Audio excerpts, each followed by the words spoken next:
Deb. Hi, Moira. Hi, here we are with another episode of our deliciously motivated mindset discussions. I've been looking forward to this conversation because this is something that you and I talk a fair bit about, but this whole idea of letting go attachment. Letting go of attachments. Oh my gosh, yes, same. There's so many different things where we can get attached without even thinking about it, right?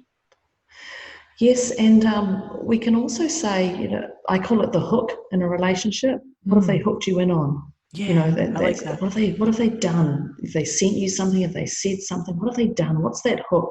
Mm-hmm. And let's really look at that hook, and can we unbend that hook to being a straight, maybe a straight stabby thing, maybe straight not. Arrow, the straight arrow. That's one arrow. It's better than a stabby thing. But it's a hook in a relationship, definitely. Yeah. Do you know? Yeah. I think in my own self and in conversations with clients, I think that the first piece is to recognize that hook, like you're saying, and to me, one of the best ways of recognizing that is, where do you say should? Right? Oh, that should word. I should be like this. I should think like this. I should do it this way. I should be that, right? Because when we start finding our own self doing that, if we pause long enough to say, says who? Says who that I should do or be or think or say, right? Yeah. Because oftentimes there's an agreement, or there's something that you've bought into, or you've become attached to. I have to present myself in a certain way, right? Yeah. Well, should comes from our, I believe, we could do a whole podcast on should. Should comes from parents, and it's usually our parents first, and then the teachers and the mentors. When I say mentors, our parents are our greatest mentor. Our siblings are our greatest mentors. Yes. Seeing our parents interact with our other brothers and sisters, yes. And other families, and seeing our friends' families, how they, that's where our conditioning, our mentorship usually starts. I perceive starts from such a young age. But it is that hook. What is it they've got? What is it? And where is it coming from? That's exactly it. Acknowledgement is the key to unlocking a massive amount of wisdom for people. A multitude. I completely agree. Yeah. Just acknowledging it is what it is. Yeah, and even if you don't want to go past that acknowledgement, like you acknowledge yourself and then you feel sick about it, like, shoot, I did do that. Look, at least you've taken the first step of, I've done that, or I acknowledge that, or I can hear myself say that, or I see myself doing that, or shoot. Reframing my swear words. Shoot. I did that last time too. What's really going on? And then you can unpack that. But definitely, acknowledgement is unlocking something. What do you call it? I call it acknowledgement. What do you call it? Acknowledgement, yeah. Or even acceptance. In my 5-step process, it's step number 2, and it's acceptance. Yeah. To just say, I accept. I'm not going to say it was right or wrong, good or bad. It just is. It's the same thing as acknowledging, and this is the thing, is I don't believe we can change anything until we either accept or acknowledge. And I'm kind of using those two as interchangeable. But if you can see me, I'm nodding my head like, yes. But yes. Absolutely, because if I deny or pretend or stuff it down, it's going to erupt some other way. Well, that alone is going to, if it hasn't erupted verbally, or your physical facial features, and the rest, your internals get screwed over. Anything that you're not balancing in your mind, or dealing with, or handling, or any wobbles, speed wobbles, any of that stuff, your internals just get all screwed up. Yeah. And we eat enough crap and drink enough crap, and don't go outside enough and appreciate stuff, already. Like, you don't want that crap on top of that crap. Exactly. Which would then ultimately be more attachments. Yeah, definitely, definitely. Yeah, Mm-hmm. more and more and more attachments. Yeah, I can letting go of attachments. Yeah. So how do you handle it? Well, so we're just talking about that first the first thing is to accept, to acknowledge, but then it's to look at what do you want? Where do you want to Mm. go? Who do you want to be? Where are you headed? Because I think that, and I don't know about you, but I don't know that we're given space to dream, to create, to visualize, to envision our highest and best intent in our sort of formative years. Well, I think once you leave school, you hear it's put my fingers in the air and quote it's stupid. Don't do that stuff. It's not going to get you through. Yes, Action gets you through. exactly, Action. You've got to do exactly. this. What are you Yeah, doing? You can't dream. yes, Why are you dreaming? That's not going to. I came from a family, um, and that's what it was about. It was action. What are you going yeah. to do? How are you going to do it? Which great, but that portion of creativity in your mind to go, where do I want to go? What do I want to do? What do I really, really want? Um, what do I really, really, really, really want, and how can that happen? And if you don't know how it can happen, then just know that it's going to happen. It's that whole trust and faith. But it is that transition, I think, from a young child. We dream so much and Yeah. dream, fantasy, whatever you'd love to call it, Mm-hmm. visualize, and then you start getting conditioned that you shouldn't do that, you That's right. shouldn't do that, and it gets squashed down. And Yeah. unless you sit in the purple field, unless you Purple start fields. actually accepting these things happen Mm-hmm. and to look at the bigger picture, Mm-hmm. you sit in a completely different world to how you handle things. Absolutely. And so I can totally relate to what you just said. I was ridiculed because I used to love daydreaming. I would space out at the drop of a hat. But I can think of so many, my parents, well, my father anyway, ridiculing, and like you say, it's like you can't survive in this Western world of Yeah. action, take action, set goals, force for force forward. But to me, that's where we pick up all these attachments, right? Because I get Yeah. attached to the idea that I have to do this. I have to do this corporate work. I have to do this kind of job to make a living, right? These are the types of attachments that we end up kind of shooting ourselves into. Yeah. And then, but that's why I'm saying about this is how I encourage people to let go of some of those attachments is carve out a little bit of that free basing on your intuition or your imagination, visualizing. Yeah, and I think it just goes back to that the old pattern. And I love my parents, don't get me wrong, Mm. but there was things nowadays that have changed from back in those days. Even Yes. even just the age thing. So now we're in New Zealand. Yes. You get fined if you FIND. No, if I find. I don't get fined. FINE. FINED. Find. Yeah, that's a fine. You have Yeah, to pay a that's right. fine. I just had a little block then. You have to pay a fine. Great job, Jennifer. Great job. But you have to pay a fine if you give a plastic bag out for your goods if you sell something, and they can be fined. If NED, if they give you a plastic bag, so it has to be a paper bag or no bag, and or a canvas bag or something, for your groceries or anything. You go into a little gift shop and you just want something, and if they give you a plastic bag, they can be fined. Hmm. Our world now has changed so much from my parents' world, from even when I was growing up. 10 years ago, my conditioning is different. My parenting style is very different to my mother's parenting Of style. course. Yes. Things have changed, so I've had to change. I've had to be adaptable. I couldn't be, I grew up with the build a bridge, get over it. Mm-hmm.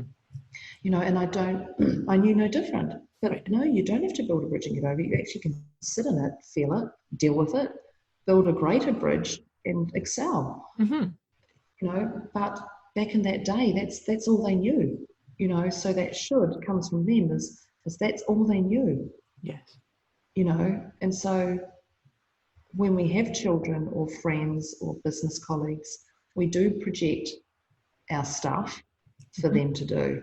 And so we are ultimately putting our conditioning back onto others, or our attachments that we've had back onto others.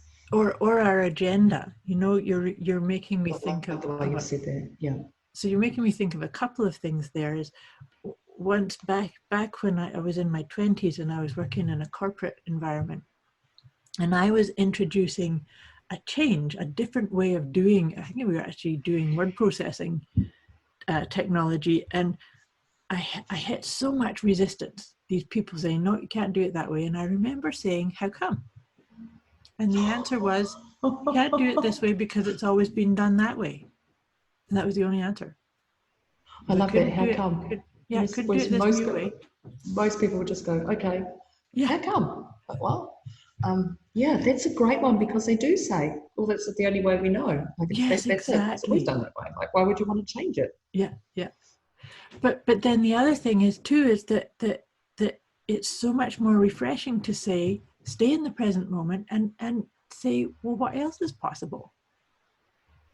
Right? Yeah. What else is possible? So like your I love the way you analogy word of, that. What else is possible? Not what can I do to fix this? What can I do to yeah, change this? It's what actually else is such a possible? soft way of stretching your mind to go, what else is possible? Because Mm-hmm. what do I need to do to fix this? What should I do? What do I need to do? Yeah. What's, you know, what else is possible? It's such a lovely reframe of thinking wider. Yeah, and that's where I'm coming from with that visualization part. Is it is wide, big picture viewing. But Yeah. back to the other thing that I wanted to touch back on is about this idea of agenda, is that as a coach, as Mm. even in my tarot card reading and a lot of the energy I feel a healing. hallelujah coming on here. Carry on. As a coach. well, Hallelujah. I'm just thinking of the different pieces of work that I do. I think it's really, really important for me to check any agenda that I might have. So Yes. I might, as a compassionate, caring healer, I might want to help alleviate your burden, take your problems, solve your issues. I can't do that. I can't be an effective coach or healer or reader if I have an agenda like that. Yeah. And so this is the big piece about me letting go of attachment is I cannot be attached to being the fixer or the one who did this.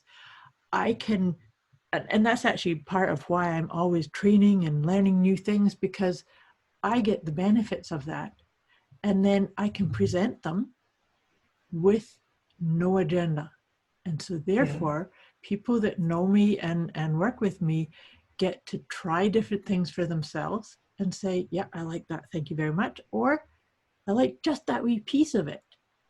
Yeah. And then I don't want the rest of it. And that's, to me, that's part of my whole mandate, is to, for me to let go of attachment, but then also to let everybody around me not get attached or hooked up. It's more about coming within, aligning with your heart. What's your heart telling you? Right? Yeah, and it is, and I think as a coach, I've had some coaches over the years, and I've wanted to pull my my hair out, you know, purely because they say you've got to do this and you've got to do this, and I'm like, I don't want to do it. It doesn't Right. feel right for me. And they're like, no, this is how it goes. You know, when I first started, one of the things I used to fight with, they said you need a avatar, you need a niche. And I'm like, okay. And so they said, you need to decide, do you want males or females? And I'm like, both. They're like, no. You can only have males or females. I'm like, both. And I remember I had this argument, and we didn't even get through the first hour. I just said, I Mm. don't want it. I don't want to just work with males. I don't just want to work with females. I don't. You know, can I work with both? No. And I went, okay. So let's say I choose females. And then they're like, okay. So what age? I'm like, any Yeah. age. They're like, no, what? No, you can't do any age. I'm like, why not? And it got to that point. So where do you want them in the world? Anywhere. Oh no. First he actually said, where do you want them in New Zealand? I went, New Zealand.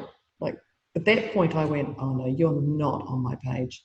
Like I'd had my warning, and he had his checklist of what he was a great coach at, and this is what it was. And he said, "You're not normal." He said that to me. So I said, "Look, I can't do this. I do not want a niche. I do not want to visualize a person. I understand if I do a program, I can visualize this is for children, this is for females, this is for males, this is for families. I understand that niche thing, but I don't know if it's around to that, don't put me in a box. Oh my gosh, don't put me in a box." Yeah. I love that. I totally love that. And I really hear you. You don't have to, and that's what I tried to say a minute ago about that idea of, if I present to you a visualization technique and you like one piece of it, great, go with that. That's, yeah. Like even the example that comes to mind right now is, I'm a hypnotherapist too, and so it's important to me to talk to a person with the words that are right for them. And so I will often do things like get somebody to visualize themselves in a boat down a river with the sun shining on them. That's really hard for some people. It is. Okay, now I want you to shut your eyes and visualize. Like, what? But I keep seeing my washing that needs doing. I keep seeing my groceries. I keep seeing, Right. And so then I start saying, okay, so now see your laundry and see that it's all folded up neatly and you're sitting back and you're so happy. Oh, that laundry's done, yes, and the washing's done, and this is done, and this is done. And you can feel the breeze coming through the window on your face. And now back to the boat. No, all I was going to say about that boat part is that if you're uncomfortable with being in a boat and you would much rather be sitting on a lawn chair in the back of your garden, then it's like to work with where you are. I can't come in with this agenda or this attachment of, I know how to get you into a trance state. Yeah. Because I don't. Well, no, and the other, yes, I totally hear you, and it's just reframing, flexibility, listening to people's words and what suits them. I remember the one time you told me, one of the things was, I just can't quite remember, it was something about, how often do you look at yourself in the mirror and say you love yourself, or it was something along those lines, and I was like, and then I'm like, no, it wasn't actually love yourself, it was wording that I wouldn't use. And then I was like, okay. And I think you must have said, okay, let's reframe these words. And it was like, until it sits fine. But, even for me as in my role as a coach, if I'm not present, I'm screwed. And so is my client. Yes. That's truly it.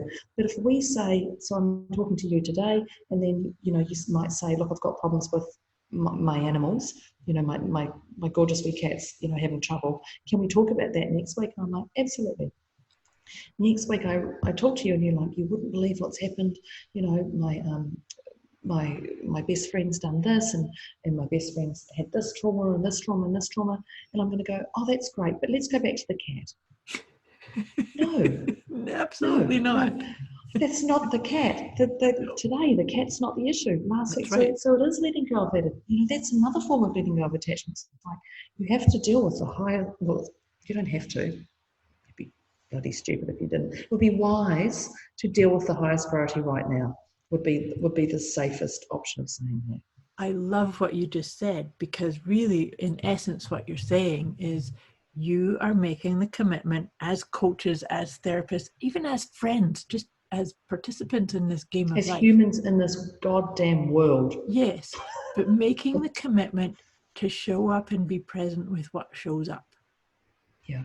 So that was a beautiful example. So if I say to you, next week, we got to talk about my cat, and then next week comes and I say, oh gosh, I've got this horrible situation. I really need somebody to talk me through this, or talk me off a ledge here. Yeah.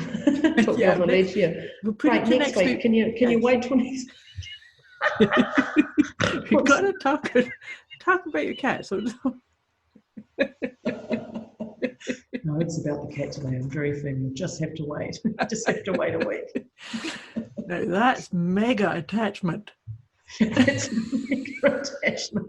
You're going to dump that coach as quick as you freaking can. Absolutely. Yeah. Absolutely. No, it is, and I know where I would love to take my clients. you know when you talk to somebody where you'd love to help them. Yes. And also for myself, you know, not only working with clients, but also working myself. I know where I'd love to go. But look, for goodness sake, I was 26 and found out I was pregnant. Was it 25? I don't know. And I found out I was youthful, was young. And I found out I was pregnant, but I found out it's when I was 16 weeks pregnant. So Oh, wow. For me, my visualization, for a start, I actually didn't want children. I was quite firm on that. Mm-hmm. I believe, although it's just a story, like we all create. And when I found out I was pregnant, I was 16 weeks pregnant. So I wasn't joyous. I wasn't joyous to find that out. I was then gone, no, no, no, no, no. I have things to do before I have a child, if I have a child. No, no, no, no, no. And then I found out the process, you know, of what you do when you're 16 weeks pregnant. So all my opportunities were taken away in my mind, Right. you know, and so my attachments had to go very quickly to what I thought I would, you know, if I was going to have a child, I would clearly be in a loving relationship. I would clearly have a house. I had the whole fantasy. If I was going to have a child, if I was going to stay single, I would have this, this, and this. And the universe went, haha, you're pregnant. And not only that, and you're 16 weeks. So guess what, Chicky babe? Catch up. That little human's coming, yeah. Wake up. Yeah. Because, you know, and we say wake up Jeff in Australia because there's a cartoon thing. We go, wake up Jeff. That's exactly what it was like. Wake up. So any attachment I had, and I do remember going to the counsellor because you had to go to counselling if you're over a certain stage of pregnancy and you were looking at options, you had to go see a counsellor, which I would have said was probably one of the worst things I did afterwards. But at the time, I remember her saying, there is no white picket fence here. Right now, this white picket fence has just been moved. She's looking at it like a football field. That white picket fence that you thought, so it's just the goal. It's by the goal. It's only, you know, 100 metres or it's only so many metres away. You know, focus on that. That picket fence, which is your attachment, has been moved. Yes. And when I let all those attachments go, I went, and the moment I let the attachments go of being pregnant, being single, you know, having to live with my parents in that world, you know, Sophie's father is, you know, in England, all those things, you know, great mate in England, you know, all my attachments of what I thought life should be, should. There you go, there's that word, should be. My attachments went, but the moment I let them all go and I sat in my heart and made my decision for the best option, I can't complain. I definitely can't complain about it because it just opened up so much more. And then I went with that flow of, okay, I'm having a child. Things are changing. Things are moving. Get moving. Absolutely love that. But that was a massive attachment that I had to let go to keep functioning and breathing and living, because I was a wreck and I found out I was pregnant. To find out you're pregnant, you know, to go in for a female test and them come out pregnant, I was like, whoa, hang on a minute. We've got some serious talking to do. And didn't have much chance to actually sit in with it before it's like, this is something you're really dealing with. But you know, I totally love that because that is such the perfect example of, you know, how you just said that you had some attachments to the idea of some attachments. I had a shitload of frickin' attachments. Kate had a shitload of but do you know, it's I think if our listeners can really feel into this, think about situations where things went completely different to what you thought. You know, you might have thought that, I mean, I can think which of happens daily. It does. Which actually happens daily. Somebody pulls in front of you in your car and you're like, oh no, now I'm going to be late. Yes. That's how life goes. Like, it's exactly it. I thought I'd get there early, but there's been a crash. Or I thought I would hit this age and have all of this in my life. You know, I'd get to age such and such and I would, you know, have the 2.4 kids and the car and the loving partner and the international holiday every week. Yeah. Oh yes, but fantasy. Do you know something that I find really, really helpful is that when things start to show up or start to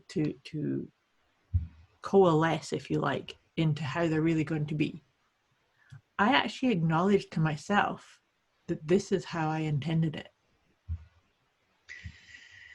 that's exactly it. This one's a tough one. So it's like sometimes. Yeah, I'm just going back to my pregnancy. I know. Which is a while ago. I know, Moira. and you've got such a beautiful daughter to prove that.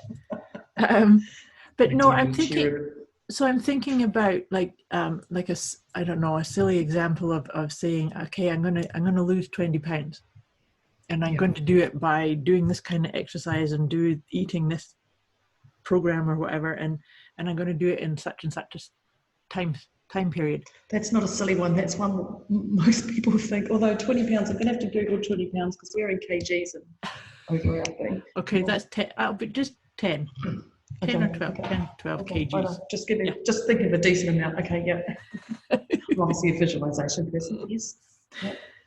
But then, you know, the proof in the pudding, you go and stand on the scale and you go, oh, I guess I didn't. And so I let go of that. It has to be like this. Yeah. Because if it really was going to be like this, I would have made it happen. Yeah. Well, instantly you see those scales and you go, well, you say a few words like, damn, I didn't make it. But then you start, and then the next thing that flows in as quick as it is, oh, wow, I'm such a failure. I can't even do this. This is so easy. And all those freaking words come into our mind. That's insane. But waste of energy, waste of time. That's that flick. I think you called it a flick of the attachment coming in, right? And but it comes in damn quick. It comes in really quick. Without you even thinking about it. It's just like bang. Next thing you know, boom. There's a you know a negative thought that just comes in but they come in full force. Even if you're, you know, a perceived positive person or anything like that, as soon as that happens, it just goes boom, and you know you're rushed with it. Oh, I haven't done that. I should have eaten that. I should have not done that. You know, that whole bang, bang, bang flow. Yeah. But so it's that giving more power to the attachment than to the true, beautiful, divine essence that is you, that deserves nothing less than your unconditional love. Yeah. That gets right back at that. To me is the biggest shortcut, if you like, to releasing attachment. Yeah. And well, so for me, I'm just thinking how you do that. So for me, if something happens and I go and I can feel myself going, damn, I didn't do that. And I'll go and as quick as I can, and I say as quick as I can, I will try, because I'm definitely not far from perfect. I would try and say things like, okay, so what did you achieve? What did you learn with this? Okay, you may not have lost, you know, you may not have lost 10 pounds or 10, 20 pounds. You may not have lost that certain weight, but damn, you're doing so well. You've actually, you know, you're toned here. You know, your eating is no longer late at night. You know, look at the patterns attachments. Look at the patterns you've actually changed, and it's just a way to pat yourself on the back to go, yes, I have done something. Yeah. Like, yeah, wow, actually, yeah, I have. Okay, maybe I didn't lose 20, but maybe I lost 18, and wow, 18's actually pretty great. Awesome. Absolutely. Yeah. And I like what you said there, because that's very true. For everything that we have not done, there is something we have done. And so we tend to have, I've always said this, negativity has way too much Velcro. So we end up getting stuck on that negative, critical, I didn't do this, I sucked because, but for all of those, there is the equal weight or the equal, I'm not going to say weight, but the equal amount of things that are good that you did do. Well, it is, because we do, I find most people, I'm going to say most people, we think of the, what I haven't, you know, you get home and you go, oh, this is what I haven't done today. I haven't done this, and this, instead of going, oh my gosh, I finally did that proposal. It may have taken me 5 hours out of my 6-hour day, but it's done, and it's sent with love, and it's done, and I feel great about it, and if it comes back, it succeeds, or, you know, whatever, but I did it. But if it's, I haven't done that, you know, haven't written that letter to where I was supposed to, and that's the stuff that, you know, that's the weeds. You're allowing those weeds to grow in your damn mind. Yes. Like, pull those blooming things out and plant flowers, bulbs, different bulbs of, because the weeds just filter through and they weave in there and weave in there. But if you can go, what have I done today? What did I accomplish? Instead of what didn't I do? Yeah. At the end of the day, write those things down, what you have to do tomorrow, would love to do tomorrow. But definitely, and that's the attachment as well. Okay, I didn't get that done, but still, and it's not saying it's not really, really important that you didn't get it done. There was just other priority things at that time that you thought were wisest to get done. The amount of times we beat ourselves up over silly stuff, a year down the track, go back to where you were a year ago, and you laugh and you go, oh my gosh, so for me, I believed when I was younger, I was fat. At school, I was, played sport, but I was the fattest in the water polo team. I was the loudest, clearly, those sort of things. But now looking at me, I'm like, oh my God, you are half the size you are now.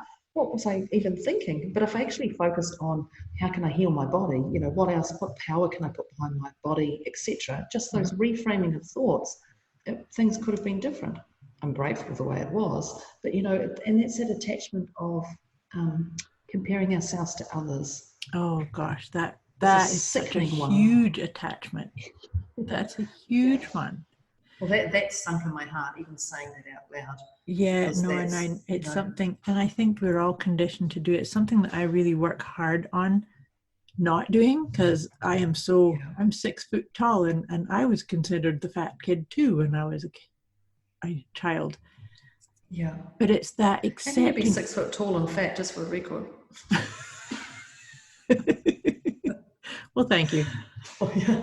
But I get that. But you're already sitting in a different realm, being 6 foot tall. And that's what I was going to say, is that how can I compare myself? I actually had a coach that I worked with many years ago, and that's what he said was, how on earth can you compare yourself to others? It just doesn't compute. This body doesn't compare. But you say that, and I go, 6 foot tall. God, that would be just silly. If you were 4'5", and the same weight, you would clearly look round. Yes. Whereas 6 foot tall in that weight, you could be slim. But it is that. How the heck can you compare yourself to anybody? And even when you compare yourself to somebody who is 6 foot tall, yeah, it's still not appropriate, because something that I was thinking of when you were describing what you just shared was, remember we were saying about making the conscious decision to show up with what is. That's what we were talking about at the cat conversation, and I need to talk about something different. We need to do that to ourselves, right? So it's almost like we need to, what kind of mood are you in? How do you need to be spoken to internally today, right? Yeah, and tomorrow. And that's a big one, because if you're not being gentle on your own soul, if you're not being gentle on your own soul, how can others be gentle? Exactly. But look, yeah, absolutely. So this is thinking of all my goodness gracious me attachments I've got going on. Well, I was just unraveling them, Moira. Thanks very much. I'm sorry. No, I'm not really. No, you're not. It's great being in the office all day, being accountable to my attachments. Accountable to your attachments. So I was just thinking, I'm really hoping that we've given our listeners some new ways of looking at and recognizing attachments and seeing how can you soften up on yourself and let some of them go. But the other thing that I was thinking is we could probably come back and have 10 different conversations on this one, because there's so much in here.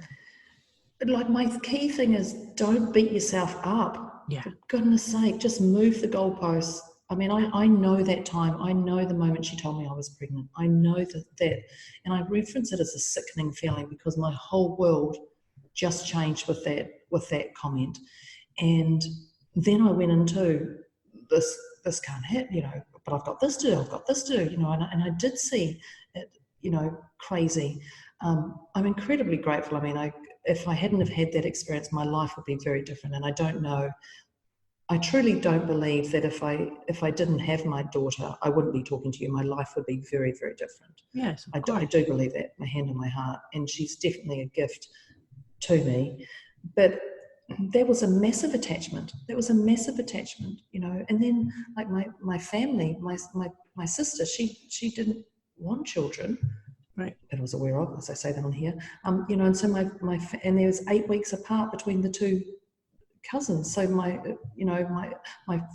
parents, who thought they were never going to be a grandparent, suddenly went, oh, okay, Deborah, we can cope with this. Oh no, and now your sister. You've got two. You know, so That's funny. so you just have to move. It's wise to move the goalposts. It's just go. Is this real? Don't beat yourself up, for goodness sake. That's the worst thing. That's the worst thing you can do.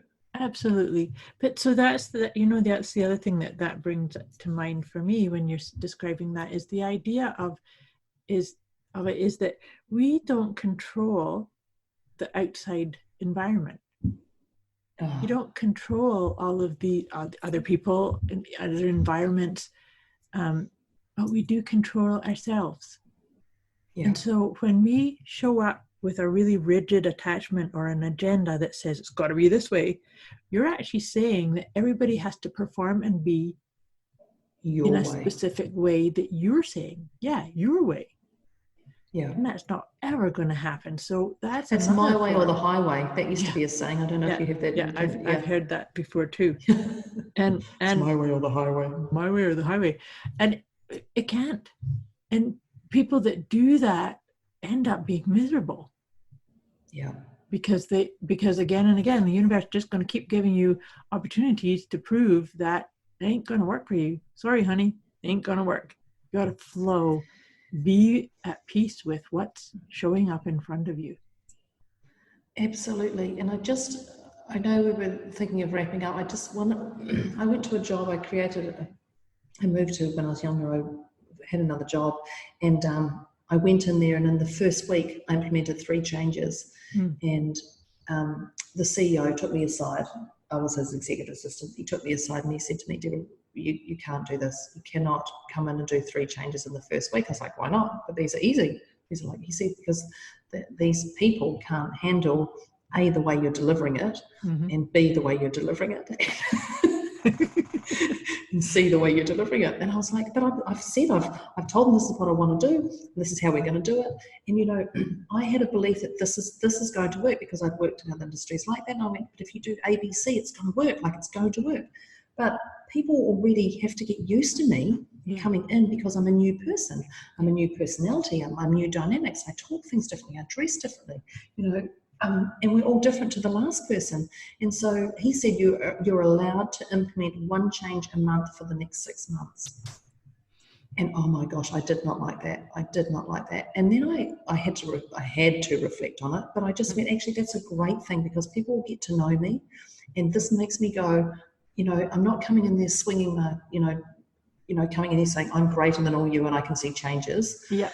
I'm actually saying, I hear you, I understand you, here's a change. And so I really had to pick what was the best changes I could do that month. And so my attachment of, well, this worked in the past, yes, why can't it work here? Yeah. My attachment definitely changed to going, okay, is this really important? Or how about you just start changing it and see how it goes, etc., before you start rolling it out. But that, starting a new job and just go, right, because people are nervous. They don't know they are. Who's coming in and what type of personality they are. And, they see you and they already have an assumption. Yeah. They have an assumption of who you are at 6 foot tall. They have an assumption of you're 4'11". She's, the old programming that we have, our attachments of what we think about height, exactly. Our attachments to all those things. They've already summed me up before I've even open my mouth, and then I come in and go, right, hello, we're doing it this way. They're like, whoa, and you just ruffle a lot of feathers. I love that. That's the perfect way to wrap up this conversation, because what you've just described is going in like a bulldozer, saying, that's it. That was the old way. This is the new way, and I know better. Whereas you doing it by reflecting and saying, what's the one thing that's most important, you're actually empowering people to be with you rather than feel like they were less than, or that they had to be talked down to by somebody who knew better. Well, I also asked them, what would you like to change? What do you have in chaos, and what do you think we could improve on? Good. So after me being a tosspot, as I would call it, because I clearly was a tosspot, I didn't even think about their feelings. I went, well, this is a no-brainer. We can cut these hours out or anything. Right. I actually started to get to know them. So that's another way of sitting in your heart and getting present with the people. Absolutely. What do they need? What are they saying? How can I be of service here? That's right. How can I provide? From the heart, not from the heart. Absolutely. I know better than you.